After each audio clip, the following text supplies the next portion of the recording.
Hey everybody, welcome back to part 3 of our series on the SPC and the reading game. Where we left off last time in our last tutorial, which is linked below if you haven't seen it, was that we created an individual reading game using our sentence patterning chart words, and we did it in Jamboard. Now there were a couple of limitations, but the good news is we can fix all of those using Google Slides. So we're going to hop into our slide deck now.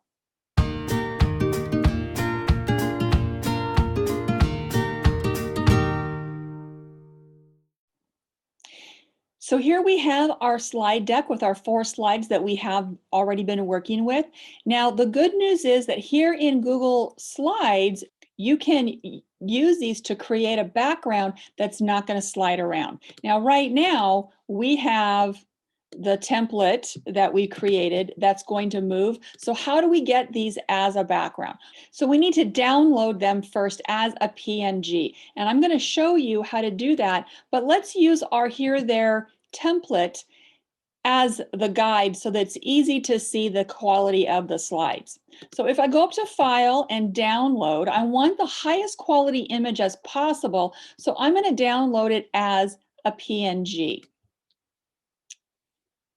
All right, let's go ahead and start a new slide here so I can show you the different ways that we're going to upload this. So if I open this one that I just downloaded from Google Slides, it's acceptable, but gosh, it's sure kind of blurry. I can't really read the text here. So what if I download it as a JPEG? Let's see what that's going to do for us. Open it up. It's not really much better. Okay, so here's my trick for this. I'm going to download these slides as a PowerPoint presentation. Now you might want to say, well, wait a minute, we already have them in Google Slides. We don't really need a PowerPoint. Let me show you why we're doing that. When I open this up in PowerPoint, here's the great quality, clarity of these slides. And here's our chant. Now what I'm going to do, the next step is now it's in PowerPoint. I'm going to go to Export. Let's put that on our desktop. We'll call this the Here, There chant and create it as a PNG. I'm only going to save this current slide right now. If I were to save every slide, that's actually what we're going to eventually do. But for this example, I'll just start out with this one slide. Now, when I go back to my Google Slides, let me put this into this blank slide and show you the difference in quality. I'm going to go up here to background, choose an image. I'm going to drag my downloaded PNG right in there. And now we can see that the quality of the clarity of this image is really much better. So tip number 2 is reviewing how to insert audio. Here we have our 4 slides that we have now inserted the background, and so it's not going to move. But my audio is now a PNG, so I need to insert that again. I'm going to go up to Insert Audio. And here is the audio file that was already created in my Google Drive is where it lived. Select that. And now I've got my audio track here, and I just want to move that little icon directly over where it was before. Now the students will be able to click on this and listen to the chant and the vocabulary review. Over here in the audio playback, you can choose if you want them to have to click it in order to play it, or if it will automatically start playing when the slide opens up. That's up to you. All right, tip number 3 is creating our sticky notes that we loved so much from Jamboard, but using them into Google Slides. Here on slide 2, we're going to go ahead and we're going to create our post-its or our sticky notes just like we did in Jamboard, but we're going to do this as a color-coded text box. So here's my text box. I can certainly create colored text for my words, but another thing that I can do is fill this so that it's almost like a Post-it, and it doesn't need to be quite so vibrant if you don't want it to be. Let's do a less vibrant red perhaps. Now, on the version where you're going to want the students to create their own words, here's a super cool trick. Let's say I create that color-coded text box, and I can, which is going to be my sticky, but I'm going to size it so it fits in the grid. Now, certainly you don't have to put the grid for your SPC in the normal classroom when we're doing this with chart paper and markers. It's just a blank column. I like this in the student version because they can line up their Post-its and their words to make their complete sentences. All right, so for our adjective column, let's go ahead, whoops, there is the fill, and we're going to fill it with a reddish pink. Now I'm going to Control C, Control V for copy paste. I know I have 9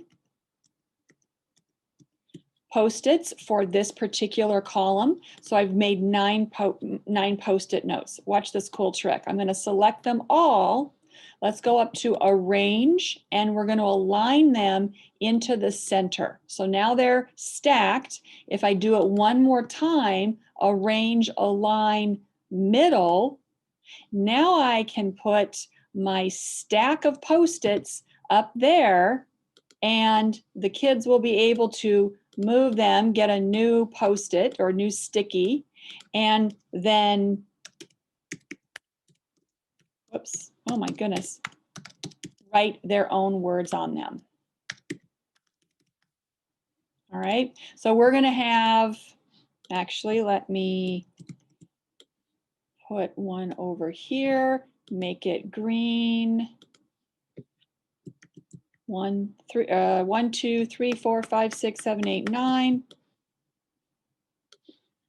This little trick one more time, align center, align middle.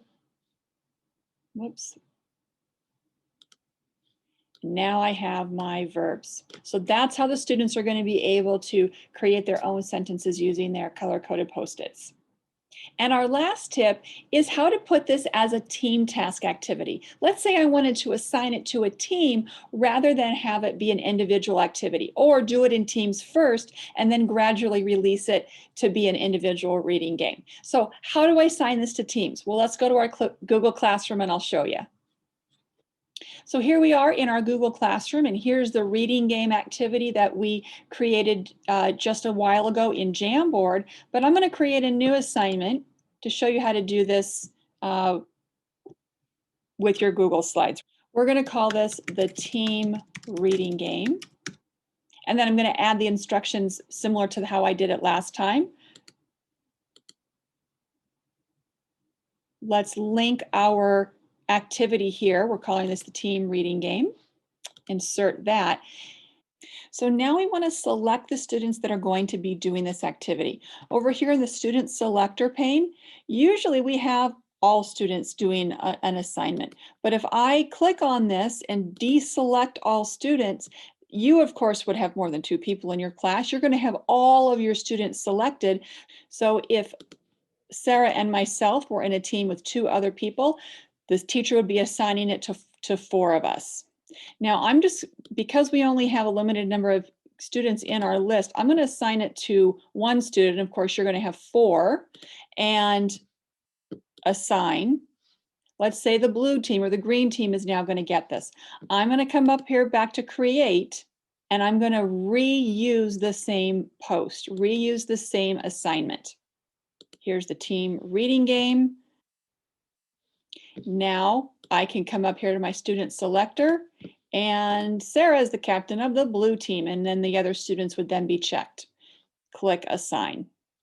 The student selector feature in Google Classroom is a really great way to differentiate your assignments, whether it's team tasks or whether it is something that you want to modify for an ELL student or an IEP student or a 504 student. That's how you can differentiate your content. Okay, so this is several ideas for you and several tips to get through some of the roadblocks of how to create a team and individual reading game from your SPC, either in Jamboard or in Google Slides. Thanks for watching.